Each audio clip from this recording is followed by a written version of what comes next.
bienvenue sur Public Sénat. Merci de nous rejoindre. Nous sommes ensemble pendant 1 heure. On va prendre le temps d'analyser et de questionner toute l'actualité politique, parlementaire, économique. Je vous donne le programme, c'est parti.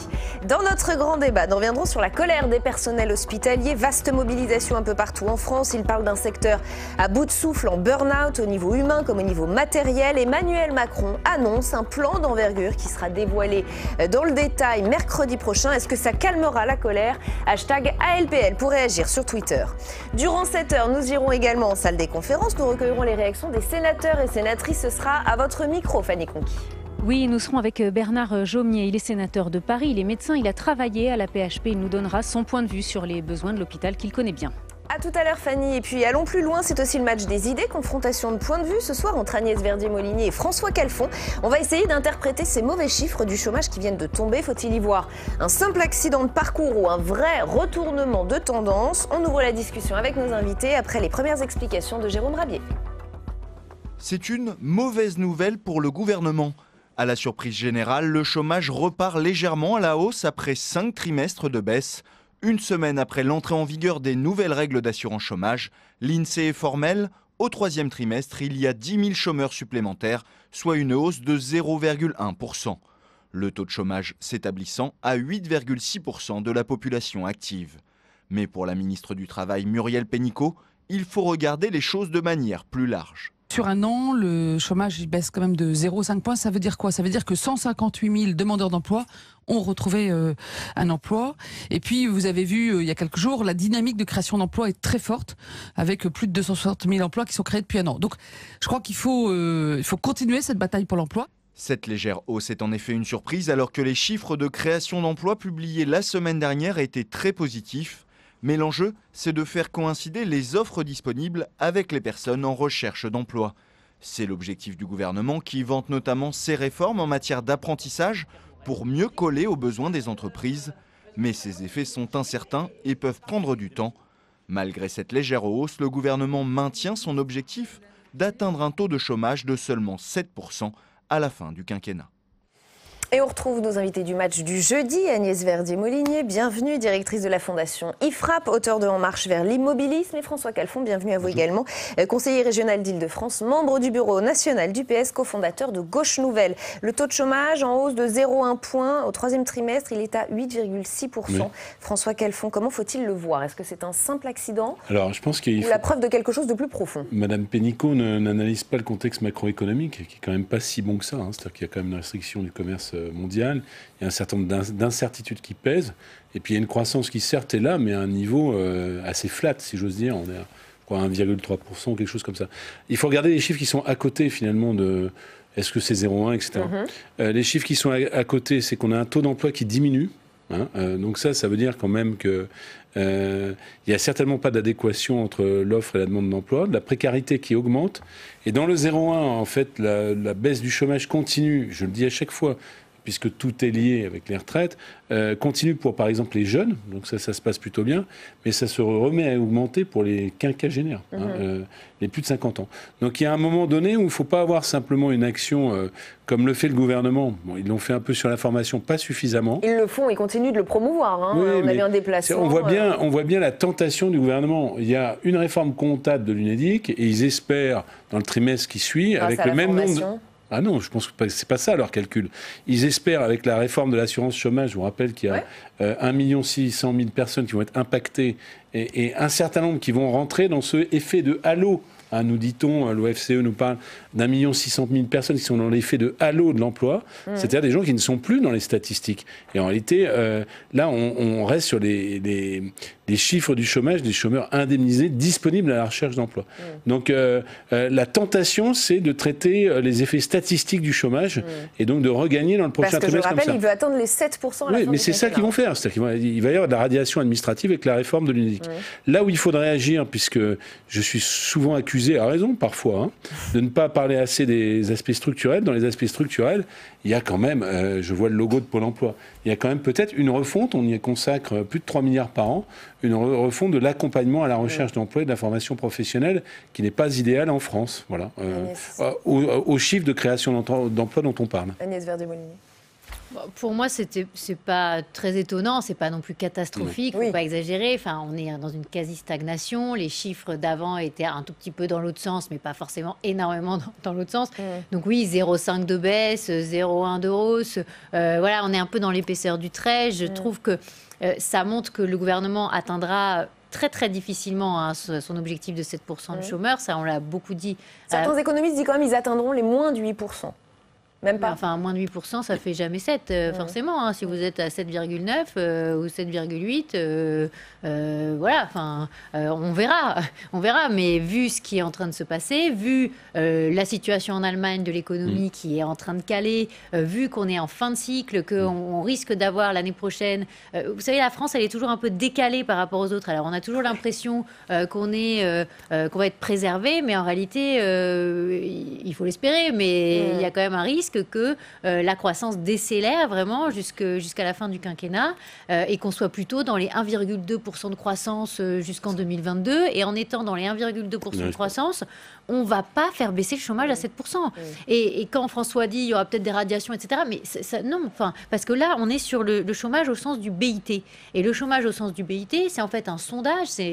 On appelle des personnes et ce n'est pas en fonction du fait est-ce qu'ils sont indemnisés ou pas au chômage. BIT, c'est Bureau international du travail. Et là, c'est calculé de la même manière dans les différents pays. Après, on voit que c'est toujours beaucoup moins que le nombre de chômeurs en catégorie A de Pôle emploi. Le nombre de chômeurs de catégorie A de Pôle emploi, c'est 3,4 millions de personnes. Là, on parle au sens de ce que dit l'INSEE, 2,5 millions de personnes. Et effectivement, il y a un halo du chômage en plus autour de 1,6 million de personnes. Et ça repart à la hausse aussi.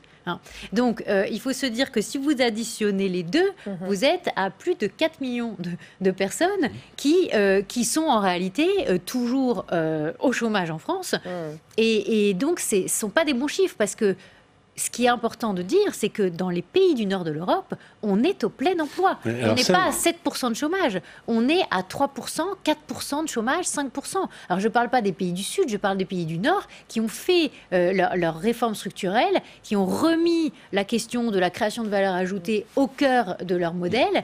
Et nous, ça permet de rebondir sur un point, c'est que c'est un mot qu'on ne prononce plus du tout, flexi-sécurité. On a fait la flexibilité, là on ne peut pas faire mieux. C'est-à-dire 2 lois de travail successives.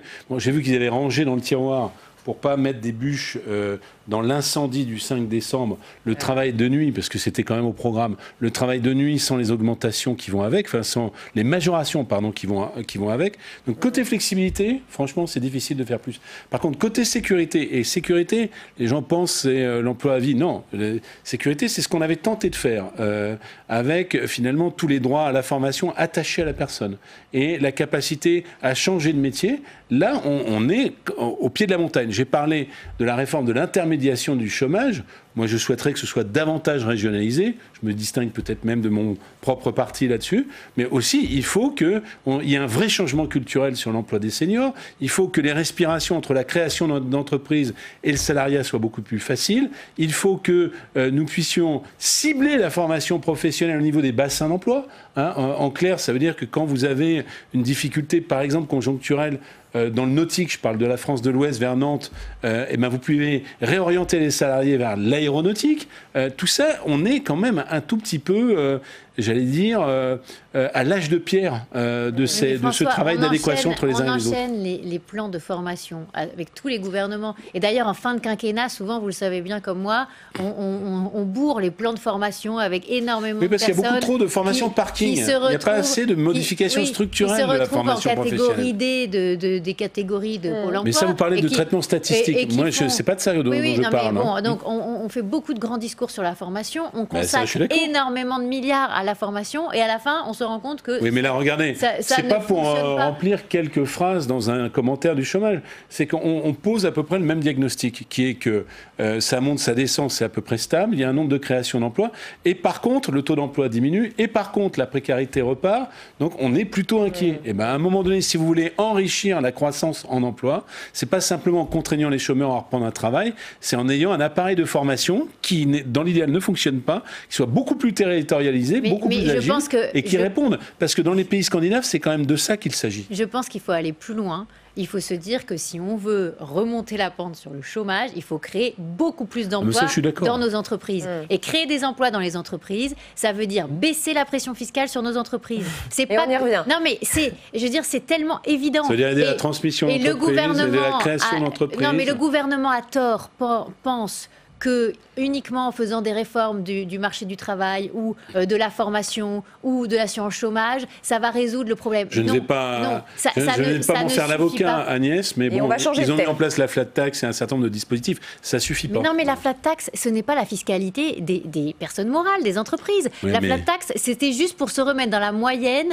de la fiscalité du capital sur les personnes. Et ça, je suis étonnée que vous répondiez ça, parce que j'ai ce débat avec le gouvernement. Quand je leur dis, mais qu'est-ce que vous faites sur la fiscalité des entreprises ? Ils me répondent flat tax et ISF. Mais ce n'est pas... Ça ne concerne pas les entreprises. Deuxième thème de ce match, la réponse du gouvernement à la colère des étudiants. Leurs représentants rencontraient ce matin Gabriel Attal. Hier, le secrétaire d'État évoquait l'idée d'inclure les étudiants dans le revenu universel d'activité sur lequel est en train de plancher le gouvernement. Qu'en pense David Assouline ?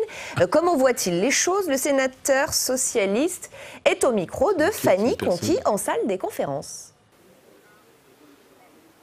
David Assouline, la FAGE qui a été reçue ce matin par le secrétaire d'État demande en priorité à revaloriser le montant des bourses. Est-ce pour vous la priorité absolue pour les étudiants ? Oui, mais je pense qu'il y a plusieurs bouts par lesquels il faut attaquer ce sujet. Parce qu'il y a, pour certains, c'est le fait d'être obligé de travailler alors qu'on doit étudier, et c'est des petits boulots en plus qui ne permettent pas vraiment d'aider à leurs études. D'autres, c'est un problème de logement, et dans les grandes villes, notamment Paris et ailleurs, comme Lyon, le loyer est relativement cher. Donc je crois que c'est par plusieurs bouts. Déjà, il ne faut pas dégrader, parce que le gouvernement avait quand même baissé les APL. Donc, mais je crois que déjà la revalorisation des bourses de façon importante, ce qui avait été fait dans le précédent quinquennat, ça avait été salué d'ailleurs par les organisations étudiantes, est une piste, je ne crois pas suffisante. Quelles seraient les autres mesures pour vous qui seraient importantes à prendre et qui pourraient vraiment concrètement changer les choses pour les étudiants ? Le gouvernement parle notamment du revenu universel d'activité. Est-ce que ça, c'est une piste, par exemple ? Une fusion des aides, une espèce de minimum garanti, y compris pour les étudiants.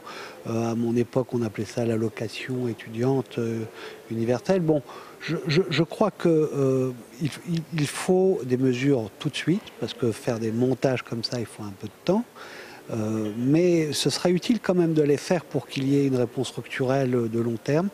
Mais là, il y a une situation d'urgence, et je pense qu'il faut des annonces claires de revalorisation des bourses, bien entendu. Il faut un vrai plan, mais c'est de l'investissement massif de construction de logements étudiants abordables. Voilà. Et je crois que c'est ça l'essentiel.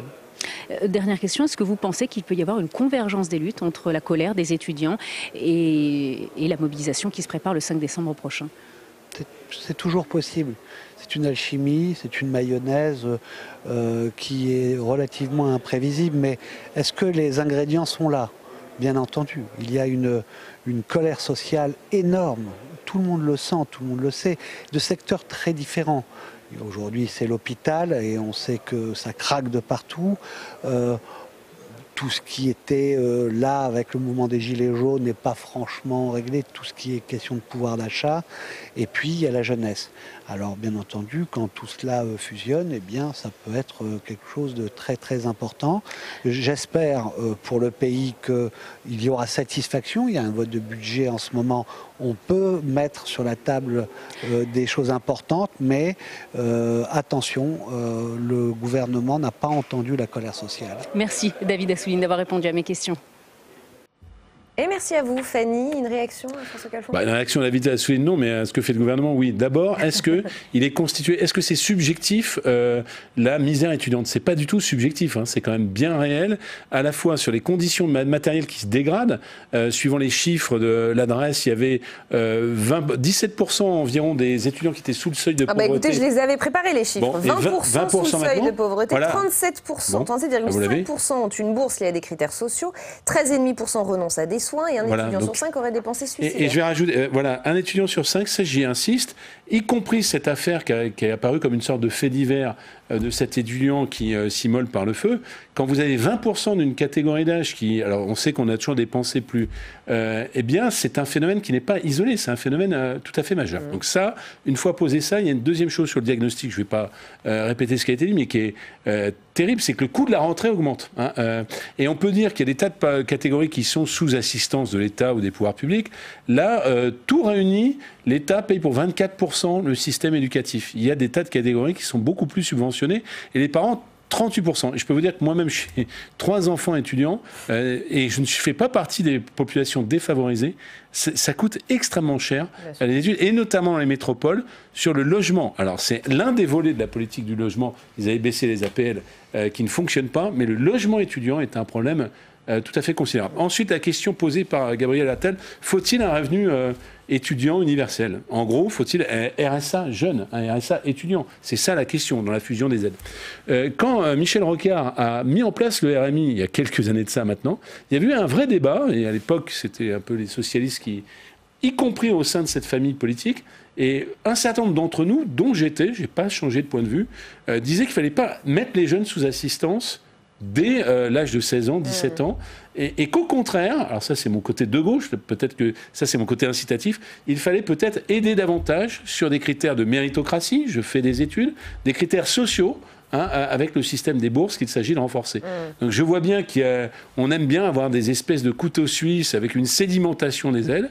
Je ne suis pas sûr que la solution soit vers finalement une universalisation de l'aide aux étudiants, mais plutôt de renforcer ceux qui en ont vraiment besoin, parce que la précarité étudiante des pauvres et même du renoncement aux études à cause de la précarité, ça existe et pas de manière marginale, vous l'avez rappelé avec vos chiffres. Réponse d'Agnès Verdier-Molinier. Non, mais j'ai l'impression qu'on tourne souvent en rond, en fait, sur les différentes propositions. On a eu en 2017 des propositions de Benoît Hamon pour un revenu universel. Il nous a expliqué que ça allait coûter 400 milliards d'euros, presque l'équivalent du budget de l'État.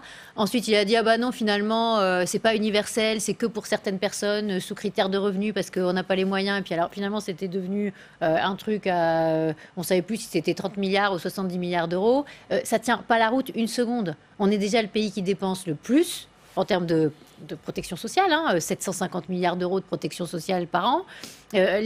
Sur la question étudiante, on a l'air de dire que finalement l'État ne dépenserait pas assez, mais attendez, on dépense déjà 11 000 euros par étudiant en moyenne par an. C'est quand même très important. Le coût de la scolarité, il est quand même pris en grande majeure partie en charge, et notamment dans les universités, par la puissance publique.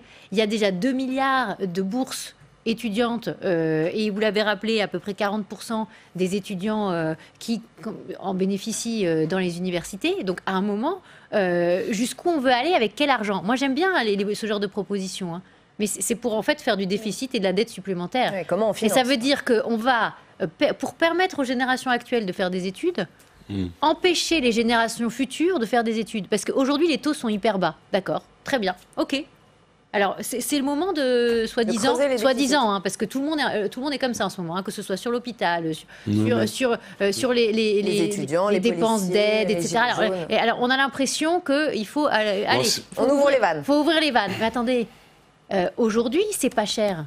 Mais demain, quand on n'aura pas le taux à 0% sur la dette à 10 ans de l'État, eh bien là, les générations futures vont se retrouver à payer des monceaux de dettes qu'on aura générées nous, et c'est pas du tout à souhaiter pour les générations futures. Pour éviter d'être trop anxiogène, je pense qu'il faut sans doute que l'aide sociale est mal orientée et insuffisante pour ceux qui en ont vraiment besoin dans le supérieur. Parce qu'il y a du renoncement aux études. Quand vous voyez qu'il y a 67% des livreurs à vélo des plateformes... 57, alors je me suis trompé de 10 points. J'ai lu le même chiffre. Voilà, qui sont des étudiants. C'est pas vrai qu'on suit bien ces études si on livre des pizzas jusqu'à minuit tous les soirs. C'est pas vrai. Donc il faut savoir orienter... En ce qui concerne, parce que là, Agnès nous fait un grand maelstrom. Moi, je pense que, puisqu'on parle d'un débat intéressant, est-ce que creuser les déficits pour creuser les déficits, c'est bien? La réponse est non.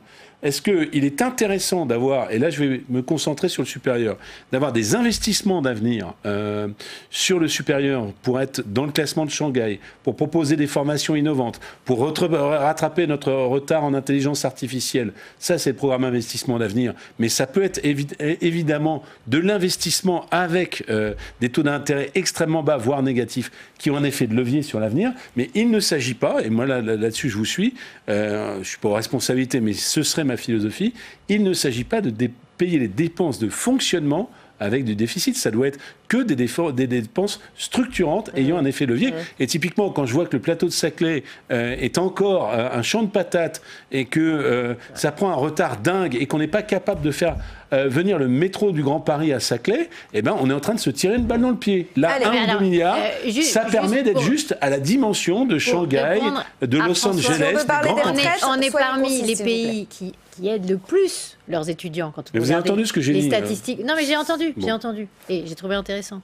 Et l'idée que les taux sont faibles, c'est aussi l'idée de dire aux étudiants, vous pouvez aussi contracter des prêts étudiants. Ça se passe dans beaucoup de pays. On n'a pas cette philosophie, le débat est ouvert. Et non, mais il y a déjà des incitations. Je pense qu'il faut aller aussi plus loin. Quand vous êtes étudiant à HEC, c'est pas dramatique de contracter un prêt étudiant, me semble-t-il. L'idée aussi, de toute façon, après, on va dans des formations normalement professionnalisantes. C'est tout votre. Je ne suis pas pour la hausse continue des frais d'inscription. Non, mais toute votre intervention tout à l'heure, c'était de dire qu'il faut que aussi, quand on se forme, ça aille vers une profession et un emploi. Bah, vaut mieux, non c'est plus intéressant. Donc, si on croit en ce qu'on fait en termes d'études, on croit aussi qu'à la fin, on aura un travail qui nous permettra de rembourser. Mais la solution n'est pas que la dette privée. Elle peut en faire partie, mais ça peut être aussi la responsabilisation des personnes. C'est aussi ça. Et l'idée de travailler pendant ses études, tout le monde l'a fait, quasiment. Je ne vois pas pourquoi on jetterait l'opprobre là-dessus par définition. Mais pas en soi, personne ne l'a fait d'ailleurs. J'ai entendu le débat. Mais si, la plupart des personnes. Par contre, salarié d'une plateforme, c'est pas l'idéal. Allez, troisième thème de ce match, le flou autour de la réforme des retraites. On ne sait plus trop où on en est. Édouard Philippe et Jean-Paul Delevoye continuent de faire de la pédagogie un petit peu partout dans le pays. Rappelons que le 5 décembre prochain va se tenir une très grande journée de mobilisation contre la réforme des retraites. Avant de vous demander votre avis, on va écouter 2 réactions politiques. Celle de Gérard Collomb ce matin sur France Info et celle de Nicolas Dupont-Aignan qui n'a pas mâché ses mots sur Public Sénat. Écoutez. La réforme des retraites sera le tombeau d'Emmanuel Macron.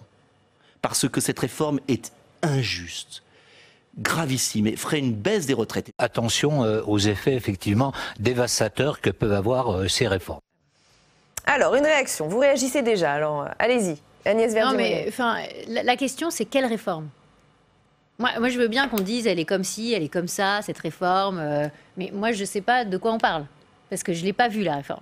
Donc est-ce que c'est une réforme qui concerne tout le monde ? Est-ce que c'est un système par points où tout le monde va être embarqué à partir de 2025 ? Vous confirmez qu'on est dans le flou, quoi. Non, mais attendez, moi, je veux bien qu'on dise ça va faire ceci, ça va faire cela, mais alors, ils doivent avoir des informations hautement secrètes que nous ne détenons pas à ce stade. Et je pense que même à la présidence de la République, ils ne les détiennent pas.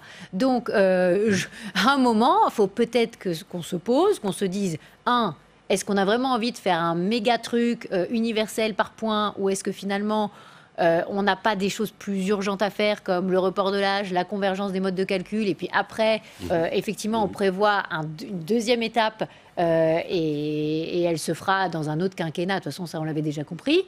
Et puis, dire qu'on garde cette ligne rouge, ce fil rouge plutôt, qui est de dire c'est l'équité en premier. Et là, il y a tout un débat sur la question, est-ce qu'il faut que les agents cotisent sur leurs primes ? Alors ça va être terrible. Attendez, cotiser sur ces primes, c'est ce qui arrive à tout le monde en France, quasiment. Donc pourquoi est-ce que certains seraient obligés de cotiser sur leurs primes et puis les autres, on leur dit, ah bah non, on vous donne des primes, mais vous cotisez pas, vous n'êtes pas au même régime que les autres. Non, quand on est salarié, qu'on soit dans le privé ou dans le public, à un moment, si on veut toucher des pensions sur ces primes, bah oui, il faut avoir cotisé dessus. Voilà. François Calfon. Écoutez, la vérité, c'est que le gouvernement, il est comme celui qui attendrait la météo. Est-ce qu'il va y avoir une averse ou est-ce qu'il va y avoir le soleil ? Est-ce que je sors ou est-ce que je ne sors pas ? Ils en sont là. Comment comptent-ils naviguer avec soi-disant cap et ambition sur cette réforme des retraites à la godille ? De la façon dont les quelques milliards que lâchera M. Édouard Philippe la semaine prochaine, puisqu'on a compris que Mme Buzyn est dessaisie du dossier, est-ce que ça calmera l'hôpital ou pas? On voit bien qu'on va tout droit à cette fameuse convergence des mobilisations. Est-ce que les conversations de M. Attal avec les syndicats étudiants sur l'éventualité d'un revenu universel étudiant dont on vient de parler, qui est un débat philosophiquement intéressant, est-ce que tout ça calmera le jeu ou pas? Bon. Ensuite, moi, je suis assez d'accord, pour une fois, dans le détail, on n'est souvent pas d'accord, sur le fait que la seule manière de guider une réforme, c'est d'être d'accord sur un principe d'équité partagée. Mais la vérité, c'est qu'ils ont déjà mité ce principe eux-mêmes. Je ne vous parle pas des régimes spéciaux de retraite à RATP. C'est passé inaperçu. Pour calmer la colère des syndicats de police, qui ont été quand même très très mobilisés, on leur a garanti le maintien de leur régime spécial. Bon, bah déjà, vous vous tirez une balle dans le pied, puisque vous permettez à des catégories, alors qu'au nom de l'équité, vous dites on supprime tous les régimes spéciaux, d'agir comme cela. Ensuite, moi je maintiens sur une chose simple, on peut rentrer par est-ce qu'on a de la belle ouvrage, est-ce qu'on a de la belle mécanique? La question c'est qui sont les perdants, qui sont les gagnants?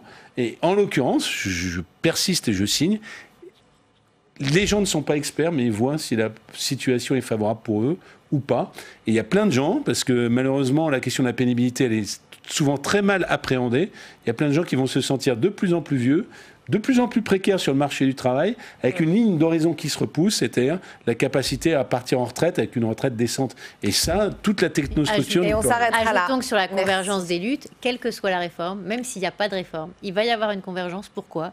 Parce qu'il y a un syndrome post-traumatique gilet jaune chez nos syndicats, nos gilets rouges, qui n'ont pas supporté ce qui s'est passé l'année dernière. Merci beaucoup à tous les deux d'avoir participé à ce match. Quoi qu'il arrive, ils feront un drame et malheureusement, on sera les perdants puisqu'on sera bloqués dans les transports. La suite d'Allons plus loin, c'est le grand débat. On va prendre le temps de comprendre cette détresse exprimée par les personnels hospitaliers aujourd'hui partout en France. On sait maintenant que l'exécutif va annoncer des décisions fortes. On écoutera Emmanuel Macron dans un instant. On ne connaît pas encore le montant de l'enveloppe. Beaucoup disent que ce n'est pas de toute façon seulement une question d'argent. Avant d'ouvrir les discussions, avant d'écouter Emmanuel Macron, on va regarder un reportage. C'est celui de Béatrice Finzon et de Michael Spitzberg aux urgences de Metz il y a quelques jours, des urgences à bout de souffle. Regardez. Nous sommes à 5 km du centre-ville de Metz, devant le centre hospitalier Merci. Ici, 75 000 patients sont accueillis chaque année. Or, 40% d'entre eux n'ont rien à y faire. Non, mais je vais voir sur le boulet. Je vous remercie bien. Merci, au revoir. Non, la gestion des lits, ils savent pas les lits. Ils savent rien. Là, ils se dénotent. Ah non, j'avais le boulet, j'ai pas le temps. Enfin, on va attendre ça. Et ça bouge pas, non? Je préfère faire, ça ira plus vite. Monsieur Braun, vous êtes chef des services des urgences de l'hôpital de Merci. Aujourd'hui, gérer les urgences, être urgentiste, mais qu'est-ce que ça signifie en fait? Ça signifie un travail particulièrement pénible dans les conditions actuelles, conditions de surcharge des services d'urgence liées à un phénomène d'amont et d'aval. Trop de gens et pas assez de lits disponibles pour faire sortir nos patients. Donc c'est vrai que le métier est devenu plus pénible qu'il n'était. On imagine toujours les urgences comme un métier pénible par la gravité des patients qu'on prend en charge, mais là il devient pénible par des difficultés de fonctionnement et d'organisation. Nous avons de plus en plus de patients que nous prenons en charge parce que d'autres ne peuvent plus ou ne veulent plus les prendre en charge. Nous avons des patients qui relèvent de la médecine générale, qui quelque part n'ont rien à faire chez nous. Nous avons des patients qui devraient aller directement dans les services hospitaliers, des complications de chimiothérapie, des choses comme ça, qui n'ont pas à passer par les urgences. Or maintenant, c'est devenu le seul point quasiment d'entrée de l'hôpital, avec d'énormes difficultés pour hospitaliser les patients derrière, parce que nous n'avons pas assez de lits disponibles. Donc finalement, un embouteillage au niveau des urgences qui sont à la jonction de deux mondes qui se côtoient et qui ont des dysfonctionnements, le monde de la médecine libérale de la ville et le monde de l'hôpital. Aujourd'hui, quel est son état d'esprit à ce personnel de santé ? Le personnel est épuisé, on a vraiment marre, il est épuisé physiquement, il est épuisé psychologiquement. Pourquoi psychologiquement? Parce qu'on lui demande toujours plus et toujours plus de choses qu'il n'est pas prêt à faire, entre guillemets, ou pour lequel il n'est pas prévu. Épuisée, Marine fait partie de ce personnel soignant, souvent à bout. L'infirmière est arrivée aux urgences il y a 4 ans, c'est son premier poste et elle souhaite déjà changer.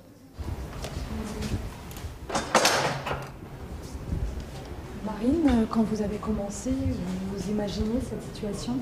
Non, pas du tout. C'est vrai que c'est très différent entre ce qu'on apprend à l'école, la théorie et la pratique. On ne s'imagine pas du tout que le milieu du soin est ce qu'il est actuellement. Je suis vraiment partagée entre le fait d'aimer mon métier, d'aimer ce que je fais. C'est un travail très enrichissant, surtout au sein des urgences, et partagé avec ce dégoût qu'on peut avoir parfois de cette charge de travail et de ne pas avoir le temps pour les patients, de faire du travail à la chaîne et de ne pas pouvoir exercer de manière globale la prise en charge du patient. On parle d'un personnel qui se sent déshumanisé, qui n'a plus le temps de prendre du temps pour ses patients. Vous êtes à bout aujourd'hui? Oui, je me sens parfois à bout quand on a une surcharge de travail, quand on est en sous-effectif, quand il y a des temps d'attente qui sont considérables, quand on est face à l'agressivité aussi, parce qu'il ne faut pas oublier que le personnel soignant est beaucoup confronté à l'agressivité verbale et parfois physique, malheureusement. Donc c'est ce cumul de toutes ces choses qui fait qu'on en vient à être épuisé. Il faudrait 40 lits disponibles chaque jour pour désengorger le service des urgences de Metz. Ici, c'est la priorité avant l'hiver, sinon le service ne pourra pas faire face. Voilà pour l'un des constats. Avec nous aujourd'hui pour ce grand débat, Frédérique Puissat, bienvenue. Vous êtes sénatrice LR de l'Isère, membre de la Commission des Affaires sociales. Michel Amiel, bienvenue à vous également. Sénateur La République En Marche des Bouches-du-Rhône, vice-président de la Commission des Affaires sociales, médecin de formation. Patrick Pelloux, bienvenue. Vous Bonsoir. êtes médecin urgentiste à l'hôpital Necker, président de l'Association des médecins urgentistes de France. Et Philippe de Normandie, bienvenue à vous également. Oui. Vous êtes chirurgien en neuro-orthopédie, auteur d'un rapport sur l'accès aux soins des personnes handicapées. Avant de vous donner la parole, je voudrais qu'on écoute Emmanuel Macron, ça ne vous a pas échappé. Il était en déplacement à Épernay, il a fait une déclaration dans l'après-midi et il annonce des décisions fortes qui seront dévoilées précisément mercredi prochain. Écoutez.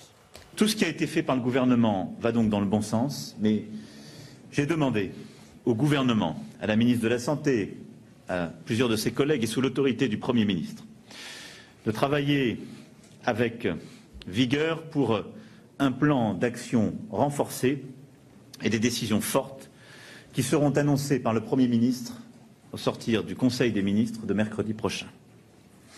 Ces décisions redonneront des marges de manœuvre financières, plus de moyens, mais pas seulement. C'est un plan, là aussi, beaucoup plus large qui doit répondre à la situation actuelle. Nous devons investir et assumer d'investir, plus fortement que nous n'avions au début envisagé de le faire, parce que la situation est encore plus grave que celle que nous avions analysée. Et on retrouve tout de suite Alice Bardot dans l'hémicycle du Sénat. Alice, ces déclarations d'Emmanuel Macron ont créé quelques remous dans l'hémicycle. Et oui, Rebecca, coup de sang au Sénat après la prise de parole d'Emmanuel Macron tout à l'heure. Le président a dit qu'Édouard Philippe annoncerait le plan du gouvernement pour l'hôpital public mercredi prochain, soit au lendemain du vote du projet de loi de financement de la sécurité sociale qui était en cours d'examen au Sénat donc depuis mardi. L'affront de trop pour les sénateurs qui ont demandé une suspension de séance tout à l'heure et leur décision est prise. Ils n'iront pas au bout de l'examen du texte. Ce soir sera donc le dernier. Ils ne reviendront pas demain, du moins pas pour examiner le budget de la sécurité sociale. Alors cette annonce du président a donc été la goutte d'eau qui a fait déborder le vase. Écoutez la colère du président LRD de la Commission des Affaires sociales et celle du sénateur socialiste Jean-Louis Touraine. C'est outrageant pour les parlementaires, que ce soit à l'Assemblée nationale ou le Sénat. Et c'est d'autant plus outrageant pour nous que mardi soir, nous avons fait une réunion, les commissaires de la Commission des Affaires sociales, tous partis confondus, avec les deux ministres, et que les deux ministres nous ont juré le cœur sur la main qu'ils ne savaient rien. Donc nous, on nous prend pour des idiots et eux pour des guignols. Nous étions en train d'examiner l'ensemble du budget sur le financement de la sécurité sociale. Or, toutes les informations que nous avons, tous les débats que nous avons portent sur des éléments faux. C'est-à-dire, on nous demande de voter un budget qui sera démenti dans les 2 jours ou 3 jours qui viennent. C'est du jamais vu dans notre République et par conséquent, il est normal que ça hérisse un peu les parlementaires. Alors vous le voyez, les relations entre l'exécutif et le Sénat sont donc une fois encore particulièrement tendues et on peut même dire explosives ce soir. Et on va continuer d'en parler sur ce plateau. Merci infiniment Alice Bardot pour toutes ces précisions. Évidemment, Michel Amiel, je vous laisse répondre. Oui, j'imagine Que voulez-vous que je vous dise ? Les sénateurs sont des gens susceptibles qu'il faut ménager. Et effectivement, là, on n'a pas été ménagé sur la forme.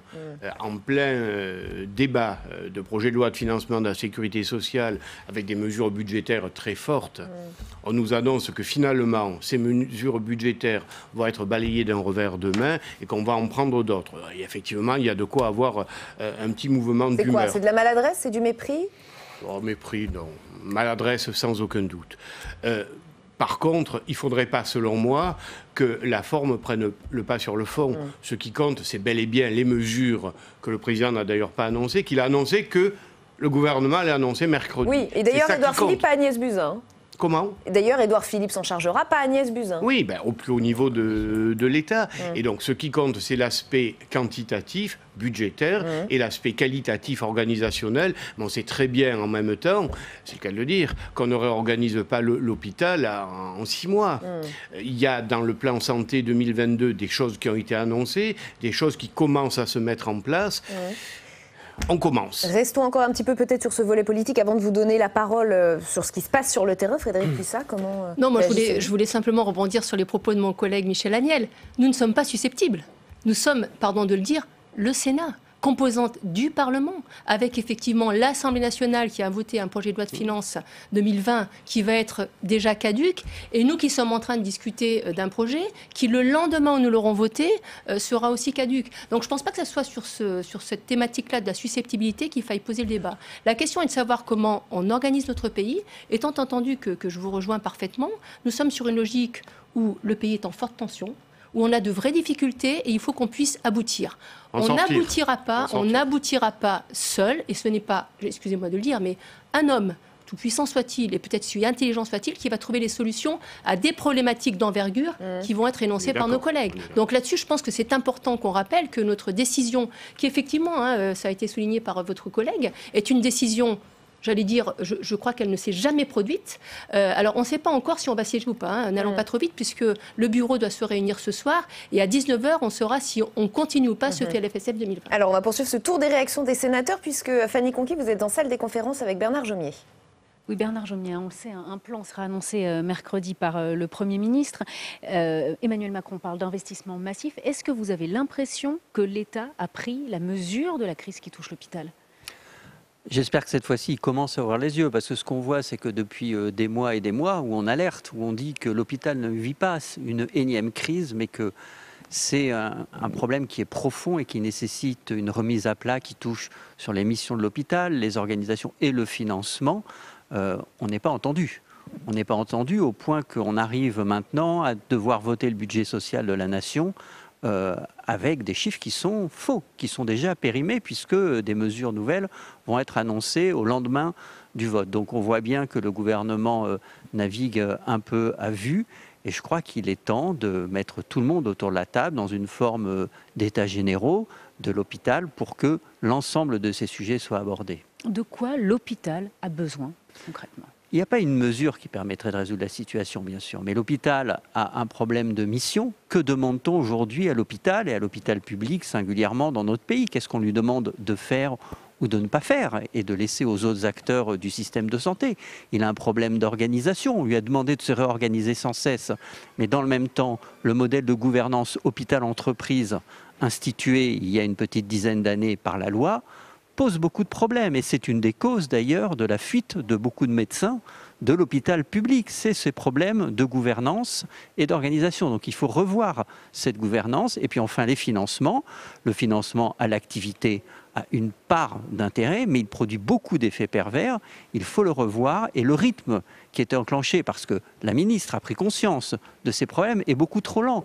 Ma santé 2022, non, oui, mais on est en 2019 et il y a apporté des réponses dès 2019. Donc moi j'appelle à ce qu'il y ait véritablement des états généraux de l'hôpital, que la ministre mette autour de la table l'ensemble des acteurs pour étudier l'ensemble des problèmes. Merci Bernard Jomier d'avoir répondu à mes questions. Merci beaucoup Fanny, et merci à Bernard Jomier. Patrick Pelloux, une réaction. Il appelle à des états généraux de l'hôpital. Est-ce que Il y en a déjà eu. Ça n'a servi à rien. Donc on va oublier ça. Moi je pense qu'il faut mettre autour de la table, parce que là maintenant, donc, vous confirmez que c'est une crise politique. C'est une crise politique, une vraie. Comment ça pouvait être autrement, ça me paraît difficile vu les enjeux par rapport à la santé des Françaises et des Français. Donc on est à une crise politique. Moi je pense qu'il faut plus réfléchir, si on prend des références historiques, à un Grenelle qui regrouperait l'ensemble des syndicats, l'ensemble des parlementaires, les sénateurs, les députés, comme Thomas Mesnier qui connaît parfaitement le dossier sur les urgences. Et une fois qu'on se met d'accord sur ce que l'on veut, sur l'importance du service public, on débloque les moyens. Moi, je rejoins ce que vous venez de dire. Je ne crois pas à l'homme solitaire en haut de sa colline qui dit en même temps je vous serre la vis, en même temps je vous desserre la vis, etc. J'y crois pas. Je pense que le sujet est suffisamment grave pour faire confiance aux élus du peuple, au Sénat, à l'Assemblée nationale, pour trouver les solutions avec les partenaires sociaux. Il faut faire une grande réunion. Il n'y a pas assez de débat, il n'y a pas assez de... Parce qu'on a proposé des choses, la renégociation de la dette des hôpitaux qui coûte une blinde, comme c'est pas permis, enlever la taxe des salaires qui pèse sur les salaires de la seule fonction publique hospitalière. Donc ça, c'est encore... Donc il y a des jeux d'argent à avoir. Et puis, il y a le problème des salaires, qui est une vraie réalité. On le disait avant de commencer l'émission, c'est une vraie réalité. Vous ne pouvez pas vivre quand vous êtes aide-soignante et avec la charge de travail qu'on vous donne, avec des salaires qui sont entre 1002 et 1004. C'est pas possible. Les infirmières, les salaires sont trop bas. 26e rang des salaires de l'OCDE. C'est pas tenable, surtout dans des grandes agglomérations avec le coût de la vie. L'évolution salariale des médecins hospitaliers par rapport aux médecins du privé... mais c'est deux mondes, ça n'a rien à voir. Bon. Donc du coup, ça a lieu à l'attractivité. Il y a une évolution sociologique, juste un mot, une évolution sociologique où tout le monde passe à côté. C'est que maintenant, dans l'hôpital, vous avez ceux qui ont la permanence des soins, le travail de nuit, le travail des week-ends, la pénibilité sur les blocs, la nuit, etc. Et ceux qui ont des horaires qui sont beaucoup plus...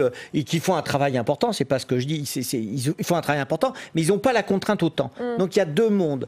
Donc il y a tout ça à parler. Il y a tout ça à parler et c'est ce qui fait. Et puis bien sûr donner les moyens. On a fermé beaucoup trop de lits d'hospitalisation. Donc on a Emmanuel Macron qui nous annonce un plan d'envergure la semaine prochaine. Qu'est-ce qu'il faut en attendre, Philippe de Normandie ? Je pense que le sujet le plus important, c'est qu'est-ce qu'on l'on veut et comment on le partage. Et je pense que cette crise... je ne sais pas si elle est politique, mais cette crise, en tout cas, les gens dans la rue, il y a les internes, les infirmières, il y a tout le monde. On appellerait ça une crise holistique, tout le secteur. Ça prouve bien qu'on est arrivé au bout d'un système. Il faut qu'on réinterroge notre système. Il faut qu'on le réinterroge sur quelles sont ses missions, quel sens on veut donner.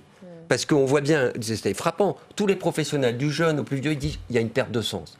Qu'est-ce que c'est le sens qui fait qu'à un moment donné, vous ne venez plus à reculons en bossant Comment on travaille avec les autres? Comment on remet de la proximité?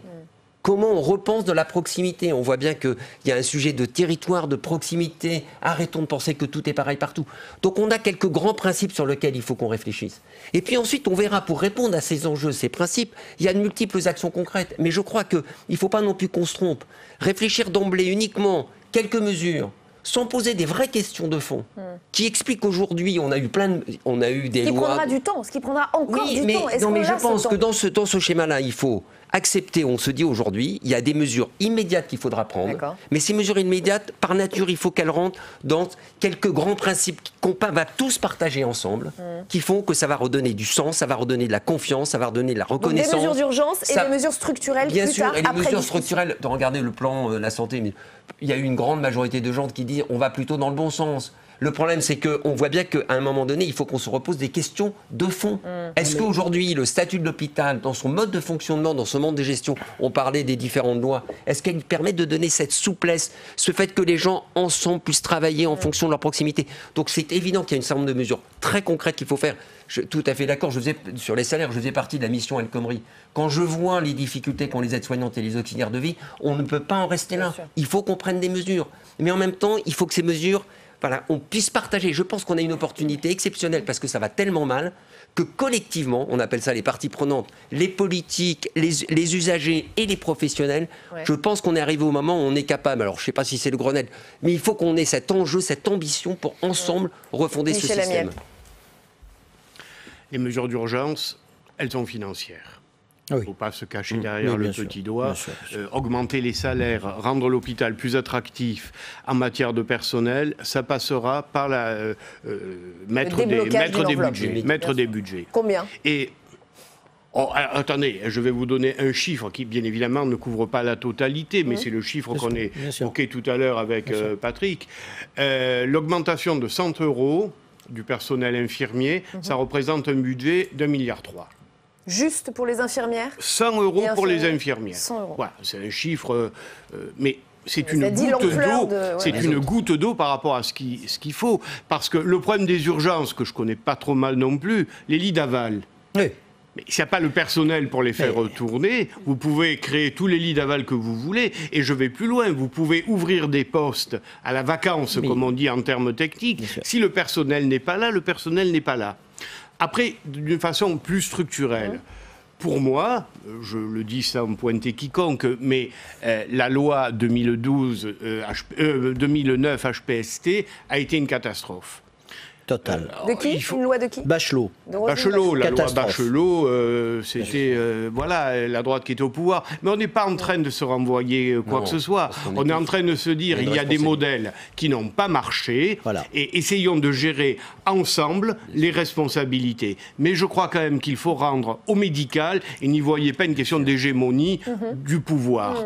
Moi, je suis désolé, mais qu'un hôpital soit géré uniquement d'une façon comptable, et c'est quand même un peu le cas aujourd'hui, qu'on le veuille ou qu'on ne le veuille pas, c'est inacceptable. La T2A, alors la T2A, c'est la loi tarification à l'acte, qui a eu peut-être une nécessité à un moment donné. C'est M. Mattei qui l'a porté cette loi. C'était en 2007, écoutez bien, dans le cadre de la loi Hôpital 2007. Donc déjà, c'était une loi Hôpital. Alors effectivement, il y avait des dérives de la rémunération budgétaire. Maintenant, il y a des dérives de la T2A. Bien sûr. On va peut-être laisser répondre Frédérique Puissat sur les accusations, entre guillemets, de cette loi Bachelot qui a peut-être aggravé les choses. Je ne les prends pas comme ça, d'autant plus que le président Millon, nous avons reçu cet après-midi, d'ailleurs c'était aussi une première, les manifestants en séance de PLFSS, ça ne s'est jamais fait au Sénat, et quand le président Millon est rentré dans l'hémicycle, il a reconnu effectivement qu'on assumait une responsabilité collective en la matière. Et je crois que le pays est suffisamment sous tension à bien des niveaux pour pas qu'on en rajoute. En même temps, moi, je voulais revenir sur les enjeux de mesures d'urgence. Pardon de le dire aussi, mais des mesures d'urgence, il y a quelques semaines en arrière, elles ont été annoncées. On a annoncé 750 millions d'euros. Ça veut dire qu'à un moment donné, que le président de la République, que la ministre seule arrive devant le micro en disant voilà, on va faire ci, on va faire ça, ça va coûter 750 millions d'euros, ça ne suffit pas. Donc, moi, ce que je rejoins par rapport à vos propos, ce que j'ai envie de reprendre, c'est le ensemble. Et essayons de construire ensemble rapidement, en confiance. Et je crois surtout qu'il faut essayer d'éviter les effets d'annonce. On ne peut pas considérer dans un gouvernement que tout est cause publique et que tout est grande cause publique. Et je crois que c'est un petit peu ça aussi le défaut de ce gouvernement. On a le sentiment que dès qu'il y a un problème, ça devient une grande cause publique. Je crois qu'on est tous d'accord pour se dire que les hôpitaux, la santé, c'est une grande cause publique. Sauf que moi j'ai l'imprestion quand Emmanuel Macron annonce des mesures pour la semaine prochaine, c'est pas en attendant, c'est pas avec vous aussi. Ah non, personne n'est au courant de ce qu'il va annoncer. Et il n'y aura pas de concertation d'ici à mercredi prochain. Non, il n'y aura aucune concertation. Le truc, ce que vous venez de dire fort justement, quand d'un coup Agnès Buzyn annonce 750 millions d'euros, ce qu'il faut comprendre, c'est que ce n'était pas de l'argent en plus, c'est de l'argent redistribué. Donc on prend aux uns pour donner aux autres, en l'occurrence aux urgences. Et sur cette somme, et nous on a été très critiques, il y a la création d'un service d'accès aux soins, un service téléphonique qui va chapeauter les... Donc c'était assez flou.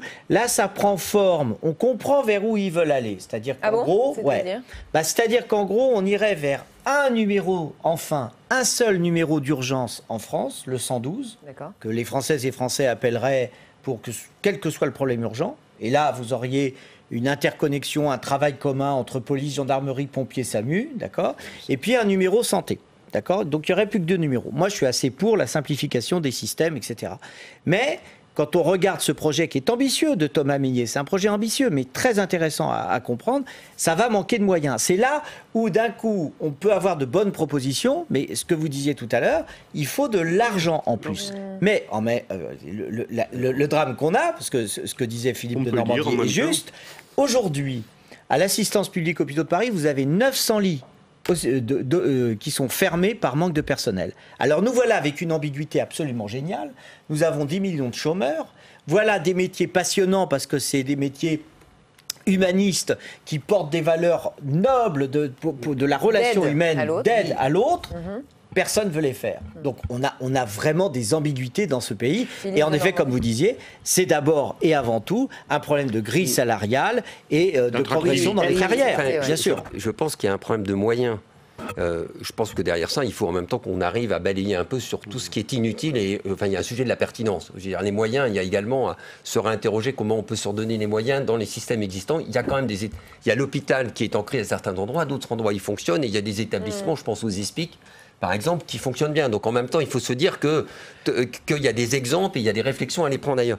Je pense que sur le sujet on parlait des aides-soignantes, par exemple, en même temps, ça pose un sujet vraiment de fond, qui est notre modalité d'organisation. On est à l'heure actuelle à une modalité d'organisation, on l'a vu dans tous les entretiens qu'on a fait, Mission El Khomri, où il n'y a la parole du soignant n'existe pas. Elle ne tient plus compte. Vous avez, que ce soit l'aide-soignante, le PH de base, il ne participe plus à la réflexion. Il n'est plus écouté. Il a perdu son sens. Et nos organisations, ne savent plus redonner ces notions d'équipe. C'est un truc de dingue. Les équipes n'existent plus. C'est un faux sujet. Quand vous demandez aux infirmières, aux internes, etc., aux docteurs, c'est quoi la réalité de l'équipe ? Eh bien, vous vous rendez compte que ces notions-là, en fait, c'est artificiel. Parce qu'elles n'ont plus le temps. Parce qu'on a fait des cadres soignants, des cadres administratifs, on en a fait une logique de gestion. Je ne sais pas s'il faut mettre forcément des directs. Est-ce que les docteurs demain feront mieux que les directeurs ? La réalité que vous décrivez, quand même. J'ai fait un rapport avec un directeur d'hôpital. On a fait un rapport sur changer la vie à l'hôpital. Moi, ce qui m'a frappé, je travaille avec beaucoup de directeurs, c'est que les directeurs, ils sont autant en souffrance au jour d'aujourd'hui que les médecins. Ils disent, on n'y arrive plus. Et on voit bien qu'il faut qu'on repense cette gouvernance collective et en redonnant de la proximité, là où sont les patients, pour repenser les choses avec eux. Et je reste convaincu, en plus que tous ces métiers qui sont les métiers, je pense qu'il faut vraiment s'intéresser d'abord aux métiers, ces métiers de la proximité, ceux qui sont le plus en relation avec les patients, c'est eux qui ont beaucoup de choses à nous proposer dans nos modalités d'organisation. Au jour d'aujourd'hui, on est dans un process, on est dans un système taylorien. Votre toilette, ça doit prendre 7 minutes. Non, organisez-vous, réfléchissons autrement. Et je pense que cette crise il faut qu'on ait le courage, en dehors de mesures ponctuelles, rapides, qui vont coûter de l'argent, qu'on aille jusqu'au bout. Posons-nous les vraies questions, parce qu'on voit bien qu'on est au bout du système. C'est intéressant que vous disiez ça, et juste avant de poursuivre, je voudrais qu'on écoute quand même quelques manifestants, puisque nos journalistes se sont promenés dans les cortèges cet après-midi, et on leur a demandé justement, est-ce que tout cela n'est vraiment qu'une question d'argent ? Écoutez ce qu'ils répondent. Moi, je suis médecin, et ce que je veux, c'est des infirmiers, des aides-soignants au lit du malade. C'est ça qui compte. Le reste, ça n'a aucune importance. Traduisez ça en argent, je ne sais pas. C'est pas mon boulot. C'est forcément une question d'argent, parce que si on veut embaucher, il faut de l'argent. Là, il y a eu l'Ondam qui a été voté en premier vote à 2,1.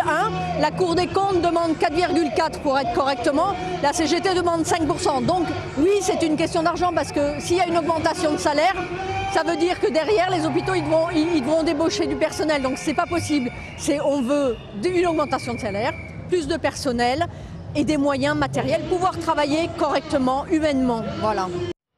Et Emmanuel Macron l'a dit lui-même dans sa déclaration, ce n'est pas qu'une question d'argent. Michel Amiel. Non, c'est une question, comme l'a dit M. de Normandie, c'est une question humaine, de management, mais au sens noble du mot. On ne peut plus réduire la relation médecin-patient à une espèce de système organisationnel où on a décidé que une prise de sang, c'est l'infirmier qui nous le disait, qu'on a reçu tout à l'heure, une prise de sang, ça doit durer 5 minutes. Alors, l'acte technique, ça dure 5 minutes, mais quand on reçoit aux urgences, moi j'étais urgentiste, mais en 75, voilà, ça a changé. Oui, mais ça a énormément, Marseille, Hôtel-Dieu, ça a énormément changé, toutes ces choses-là. Mais il y avait de la vraie relation humaine. Aujourd'hui, on sent véritablement une obsession de la gestion et du fric. Excusez-moi la trivialité de l'expression. Le drame, c'est qu'avant, on ne va pas dire que c'était mieux avant, parce que l'évolution et la modernité, le monde évolue, évidemment. Mais l'hôpital, c'est profondément humain, c'est la relation humaine. Or, on a voulu appliquer des structurations et une pensée de production de soins qui ne correspond pas à l'hôpital. C'est la loi Bachelot qui est une ânerie totale. D'accord ? Et faute à Touraine de ne pas l'avoir abrogée. Bon. Et alors, le problème qu'il y a, c'est que d'un coup, la proximité n'existe plus. Donc du coup, en effet, comme disait Philippe de Normandie, les cadres avant qui encadraient, qui aidaient les jeunes, qui encadraient les infirmières, qui voyaient la souffrance chez tel aide-soignant, qui amélioraient les relations entre les médecins et tout a disparu.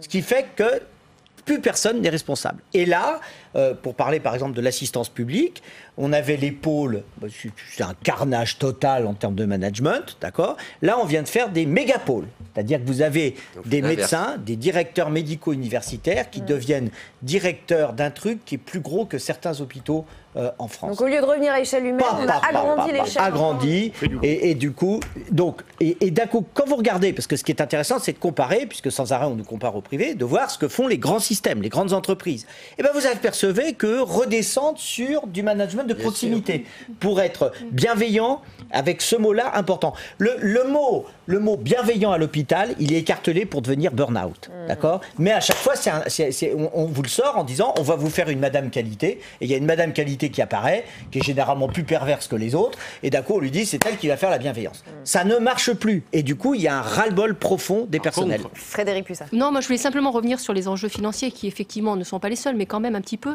Juste dire qu'on peut quand même se féliciter de deux choses. On en a parlé tout à l'heure. La manifestation s'est bien passée, et on peut mesurer combien l'engagement de ce personnel est fort, et même si effectivement on a des carences, on a quand même des gens qui sont très investis dans leur travail. Et je trouve que ça c'est une richesse qu'il faut qu'on souligne. Après, sur les enjeux financiers, je tiens quand même à le souligner, qu'il y a quand même des choix politiques qui sont forts. Quand le gouvernement fait le choix de supprimer la taxe d'habitation, même si on n'est pas sur le même budget, 26 milliards d'euros. Donc ça veut dire qu'à un moment donné, il faut qu'on se dise c'est une priorité, on y travaille ensemble avec le Parlement, c'est le vrai débat d'aujourd'hui, mais avec effectivement une priorité qui est vraiment une priorité financière sur ce sujet-là. Michel Amiel. Juste réagir sur ce point, je suis d'accord, il y a de vrais choix politiques, il faut les assumer, ça c'est le problème de fond. Je reprends ce que disait M. de Normandie, ça me paraît important. Cet argent, ces milliards, ça va se chiffrer en milliards, il ne faut pas se raconter des histoires, il va bien falloir le trouver quelque part. Et là, il me semble qu'il y a quand même une urgence, c'est un peu mon dada, allez, c'est la pertinence des soins. D'après des chiffres qui sont bien sûr difficiles à vérifier, 20% des actes sont inutiles ou redondants. Et à cause de quoi? Comment ça? À cause que chacun... Alors, il y a plein de causes, mais je vais prendre un exemple concret. Et il ne faut surtout pas monter la ville contre l'hôpital, mais ce décloisonnement ville-hôpital, ça fait 35 ans que j'en entends parler, il n'existe pas. Vous rentrez à l'hôpital pour une intervention, tiens, une hernie discale, avec ça de dossier, peu ou prou, on vous refait tout. Ah oui. Est-ce vraiment nécessaire ? Le dossier médical partagé peut jouer un rôle là-dessus. Encore faut-il que les professionnels de santé, qu'ils soient médecins de ville, généralistes, spécialistes ou hospitaliers, jouent un petit peu le jeu. Et ça rejoint ce qu'on disait. Au-delà de la responsabilité des politiques, c'est une responsabilité globale. Il faut qu'ensemble, on arrive à renverser la situation. Sinon, on va au clash. Et je précise qu'il nous reste moins de 2 minutes. Non, mais je pense que ça rejoint la logique du paiement à l'acte. Nous avons à l'heure actuelle un mode de financement qui entraîne, qui est inflationniste, qui est dans le curatif dur, absolument pas dans la prévention, et qui sélectionne en plus les bons patients. J'ai fait un rapport sur l'accès à la santé des personnes handicapées. Quand vous avez quelqu'un qui vous prend plus de temps, l'acte, les gens se disent ah ben non, on a que ça va m'en prendre trop de temps et comme je suis payé à l'acte. Donc on a une vraie réflexion, ça a commencé sur le parcours. Moi je pense qu'il faut aller beaucoup plus vite sur des financements, sur des logiques de parcours. Pourquoi du parcours? Ça veut dire que ça implique un certain nombre de professionnels ensemble. Parce que finalement un patient quand il va bien, quand je fais une chirurgie compliquée pour remettre un pied à plat, il n'y a pas que le chirurgien, parce que le kiné va être aussi important, l'éducateur sportif, parce qu'on est une équipe, une communauté. Et donc, on a besoin de réfléchir de façon beaucoup plus forte sur la façon même dans laquelle nos financements, comme nos responsabilités, on les partage. Tant qu'on n'aura pas cette logique de partage et donc de responsabilité commune, eh bien, les gens, c'est chacun son gâteau. Il nous reste 20 secondes. Et le problème, c'est qui va diriger ça? Parce que d'un coup, le monde libéral ne veut pas que l'hôpital regarde ce qu'il fait et l'hôpital ne veut pas que le monde libéral rentre. Donc d'un coup, si tu veux, il faudrait arriver à sortir des postures pour avoir un monde nouveau qui fait que d'un coup, on se respecte et on sait travailler ensemble. Et je pense que la seule façon de faire un monde nouveau, c'est repartir en permanence du patient. Parce que nos corporatismes nous enferment. Repartons du patient et nous sommes capables, ensemble, je suis d'accord avec vous, madame, de recréer ce monde nouveau que tout le monde espère parce qu'il y a encore beaucoup de gens qui y croient. La preuve, cette manifestation, les gens y sont dedans et il y a plein de jeunes. Paroles. Merci infiniment à tous les quatre d'avoir participé à ce grand débat ce soir sur Public Sénat. Demain, 7h30, vous retrouvez Oriane Mancini dans Bonjour chez vous. L'invité politique sera Nathalie Loiseau, eurodéputée La République En Marche. Bonne soirée.